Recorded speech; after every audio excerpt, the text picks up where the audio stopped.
Sofia in Veld, member of the European Parliament, PEP, rapporteur in Econ, is joining us now with comment on pan-European personal pension product. Ms. in Veld, thank you for being with us. Hello. The European Commission proposed project of a regulation on pan-European personal pension product PEP in June last year.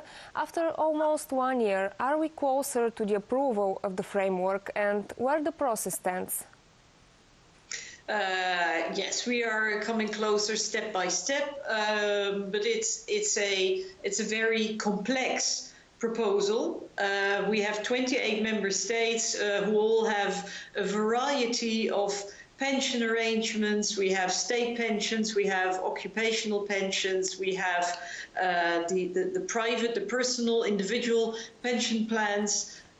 We have different fiscal treatments, so it's extremely complex. And pensions are also, they're not just any financial product. They are, of course, essential for our income after retirement.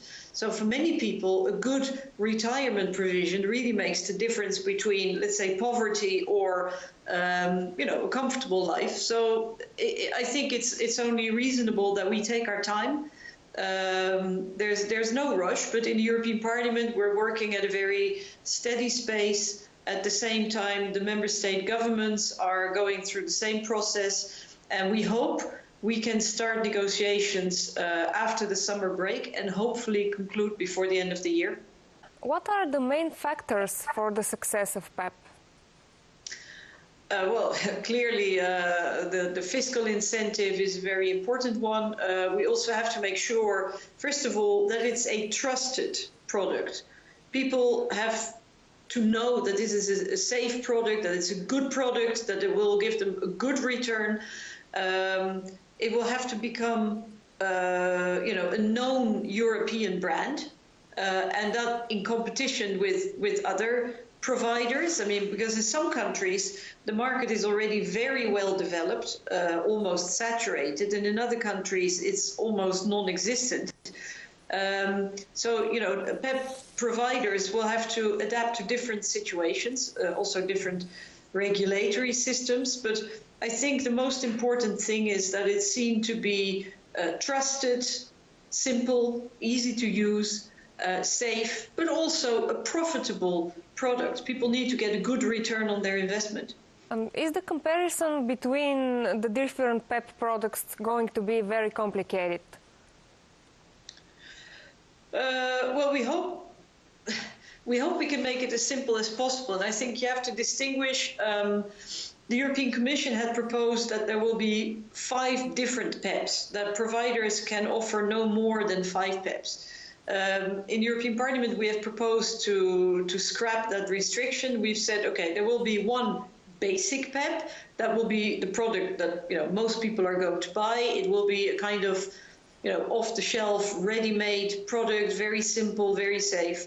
And then we leave it to the market to determine how many more PEPs there will be.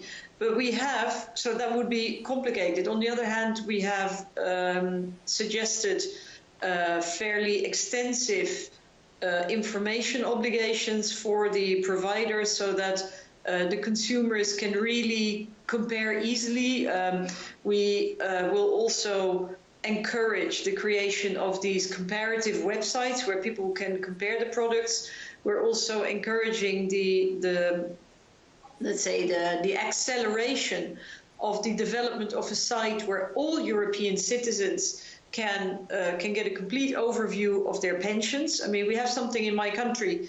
It's a site that's called something like mypensions.nl for my country. And there, if you go there, you enter your social security number, and then you get all the entitlements that you have. So you can see in one look, what you can expect after retirement, and then will you be short, or is it necessary to do a bit more saving?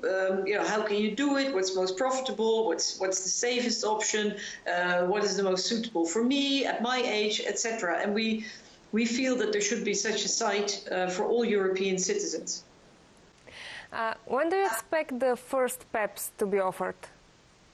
I don't know. Actually, it depends more on the member states. I think I mean, we are still going through the process in Parliament, so I cannot preempt the outcome, but so far I have to say the mood is very constructive, even if there are different political ideas, but you know, it's a very positive process. I expect the European Parliament to vote its position early July, so before the summer break. If the member states do the same, then we can start negotiations after the summer break, and we can wrap up the vote on the regulation by the end of this year. So then it could enter into force within the next 2 years or something. But I don't think that's the biggest obstacle. The biggest obstacle will be the tax treatment. And that is something which relies entirely on the political will of the member states. And I cannot predict that. What will the market of personal pensions look like in 2025? If I knew. No, but what I hope it will look like, first of all, I hope that pension coverage and pension adequacy is going to improve dramatically in a couple of years. I also hope that the sustainability of the pension systems is going to improve, and that means that, you know, some radical reforms have to be done in a number of countries, because it's clear that a lot of pension systems are not sustainable. But I also hope and think that pensions are going to adapt more to the actual needs of people, to the to their career patterns, to labor market patterns, because the whole notion that, like in my country, the idea was you go to school, then maybe you study for a few years, and then you work with the same employer for 40 years. And then you get a pension which is 70% of your last salary. I mean, but that pattern doesn't exist anymore. People may have short-term contracts, then they change employer, then they may work as an independent for a couple of years or start up a company, then they'll go back to school for a couple of years. So this whole idea of a